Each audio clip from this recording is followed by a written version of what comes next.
আসসালামু আলাইকুম সবাইকে। আজকে ইফতারির জন্য ভিন্ন স্বাদের ঝটপট একটা জিলাপি রেসিপি নিয়ে এসেছি। এটা মূলত একটা তুর্কি ডেজার্ট। বানাতে খুব বেশি সময়ের প্রয়োজন হয় না। ঘরে থাকা সামান্য কিছু উপকরণ দিয়ে এই মজাদার ইনস্ট্যান্ট জিলাপি বানানো যায়। দেখতে পাচ্ছেন বাইরে যেমনটা ক্রিস্পি দেখাচ্ছে, ভিতরে ততটাই রসালো হয়েছে।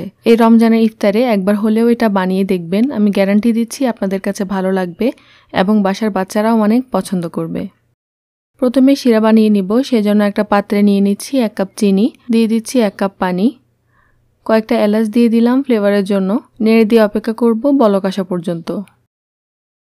বলক এসে গেলে এটাকে আরও 4-5 মিনিট জাল করে নিব। শিরাটা কিছুটা চটচটে হবে, খুব বেশি আঠালো হবে না। প্রায় 4-5 মিনিট পর চুলা বন্ধ করে দিয়েছি। এখন কিছুটা লেবুর রস দিয়ে দিয়েছি যাতে শিরাটা ক্রিস্টালাইজ না হয়ে যায়। এখন এটাকে ঢাকনা দিয়ে একপাশে রেখে দিয়ে চলে যাব জিলাপির খামির বানাতে।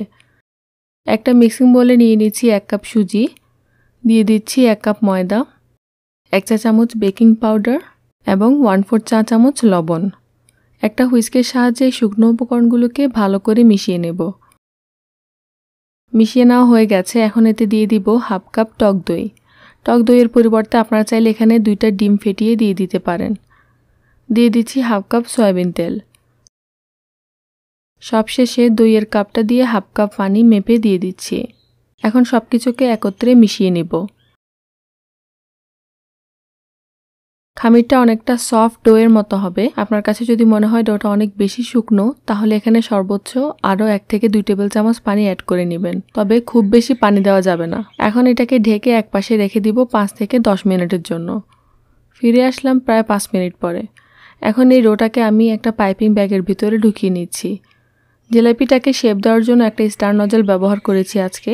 আপনারা চাইলে প্লেনও রাখতে পারেন। এখন তেলটাকে একটু গরম করে তারপরে জিলাপিগুলো এভাবে দিয়ে দিব। যখন জিলাপিগুলো দিব তখন চুলার আঁচ স্লো করে দিব, এতে করে এগুলো দিতে সুবিধা হবে। তারপর যখন সবগুলো দিয়ে দিব তখন চুলার আঁচ মিডিয়াম করে দিব। একপাশে যখন লাইট ব্রাউন কালার হবে তখন এগুলোকে উল্টে দিব। একইভাবে অপর পাশেও ব্রাউন কালার করে নিব।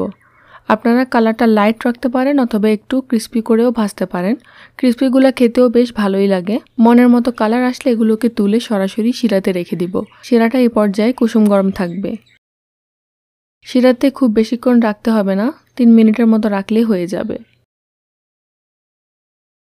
3 মিনিট পরে এগুলোকে তুলে একটা প্লেটের মধ্যে রেখে দিব। এভাবে আমি সবগুলো করে নিব। তবে এরই মাঝে যদি শিরাটা ঠান্ডা হয়ে যায় আপনারা আবার একটু গরম করে নেবেন। সবশেষে সার্ভিং ডিশে নিয়ে বাকি শিরাটুকু এভাবে চামচ দিয়ে উপরে দিয়ে দিব। ডেকোরেশনের জন্য গুঁড়া করা পেস্তা বাদাম এর উপর দিয়ে দিব। এই তো তৈরি হয়ে গেল সুজি এবং ময়দা দিয়ে তৈরি সুন্দরী জিলাপি। আশা করছি আজকের এই সহজ জিলাপির রেসিপিটা আপনাদের ভালো লেগেছে। ভালো লাগলে একটা লাইক কমেন্ট করার অনুরোধ রইল। এরকম আরও সহজ এবং মজার মজার মিষ্টির রেসিপি পেতে আমার চ্যানেলটিকে সাবস্ক্রাইব করে রাখবেন। পরবর্তী রেসিপি দেখার আমন্ত্রণ জানিয়ে আজকে এখানেই বিদায় নিচ্ছি। সবাই ভালো থাকবেন। আসসালামু আলাইকুম।